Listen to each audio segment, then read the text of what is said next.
வணக்கம் ஃப்ரெண்ட்ஸ், நம்ம இன்னைக்கு பார்க்குறது வாழை. அதாவது வெளிநாட்டு ரகங்கள், அதுலேயும் உலகத்திலே ரொம்ப உயரமானது, அதாவது ஜெயிண்ட்.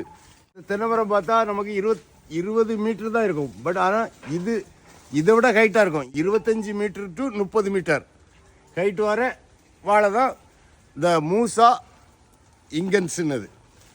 இது வந்து பப்புவா நியூகினியாவில் வெஸ்ட் மவுண்டன் ஏரியாவில் சேர்ந்தது தான் இந்த வாழை வந்து 1957 தான் இப்படி ஒரு வாழை மரமே இருக்குன்னு இவர்களுக்கே தெரியும். அந்த மாதிரி உள்ள ஒரு வாழை ரகம் தான். அதை மூடெல்லாம் இப்படி நம்ம கட்டியே பிடிக்க முடியாது, அவ்வளோ பெருசாக இருக்கும். கிட்டத்தட்ட ஒரு 1 மீட்டர் சுற்றளவு உள்ள வாழை மரம் தான். இந்த வாழைப்பழம் வந்து நமக்கு சாப்பிடுறதுக்கு வந்து அவ்வளோ சாப்பிட்டா இருக்காது. ஏன்னா அதில் உள்ள விதைகள் வந்து கல் மாதிரி ரொம்ப பெருசாகவே இருக்கும். அதனால் அதை அவ்வளோவா சாப்பாட்டுக்கு பயன்படுத்த மாட்டாங்க. ஆனால் வந்து அழகுக்குள்ள ஒரு வாழை மரம்.